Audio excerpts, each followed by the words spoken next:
Hey, I'm Alexandra Harbushka, founder of Life with Herpes. Okay, today we're going to talk about, can you be in a monogamous relationship and still get herpes?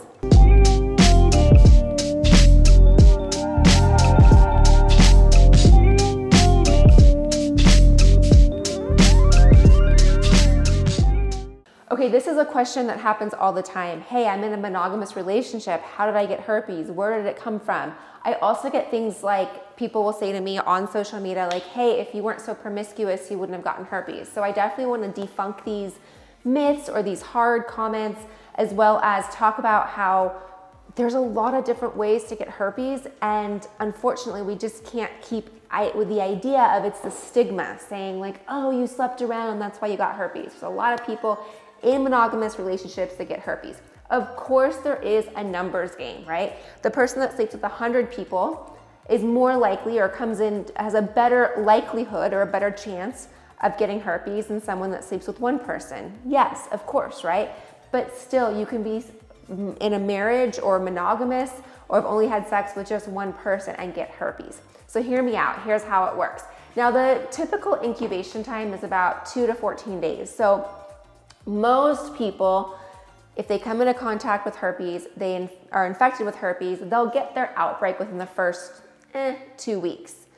So the question is like, oh my gosh, did my spouse, did my boyfriend, did my girlfriend, whoever, did they just cheat on me? So that is a question that you would definitely want to bring up to your partner, right? Like, did you cheat on me? Because most of the incubation periods are about 2 weeks. So that could or could not have been the situation. But here's a lot of other ways that people in monogamous relationships get herpes. The first way is the person that has herpes didn't know they have it and they had no clue they had it, right? So I talk in other videos about being asymptomatic. So this person could have literally been asymptomatic, have no clue they have herpes, and accidentally transmit it to a partner. That's one way. Another way, this is always one that really frustrates me when I hear people say like, cold sores aren't herpes. You can't transmit cold sores genitally. Well, that's absolutely false. Cold sores, oral herpes, fever blisters, whatever's on your mouth up here is herpes, and it can be transmitted sexually to your partner genitally. I have a lot of people that are married that come to me and they're like, I have no idea how I got genital herpes, but you know what? My husband has cold sores. Or you know what? My wife gets cold sores. And we go, okay, that makes sense. So remember, oral herpes can be transmitted genitally.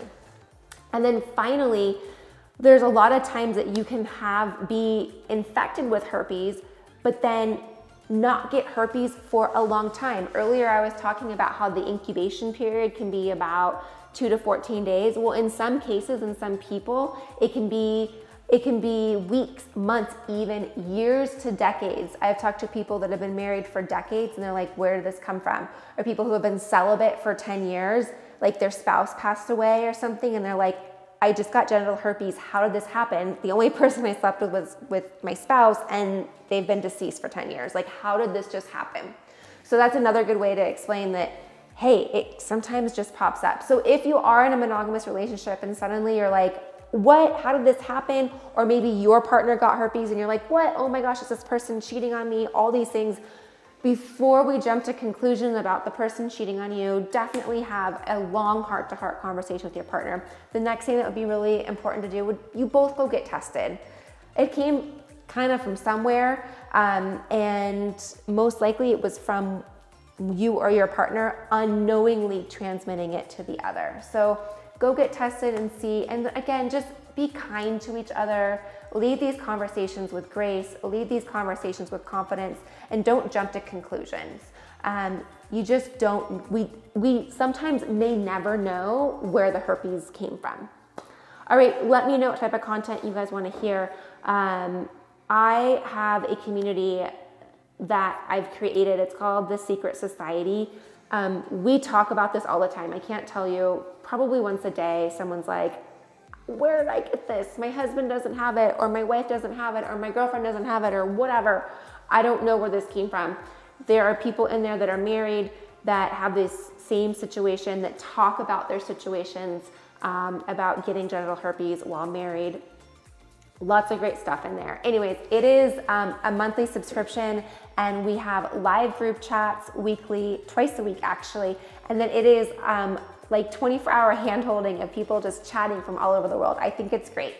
Anyways, I'll have it linked for you. And like I said earlier, let me know what you want to hear, what you want to see, and I will create that information for you. Make sure you subscribe, like, comment, and I'll see you in the next video.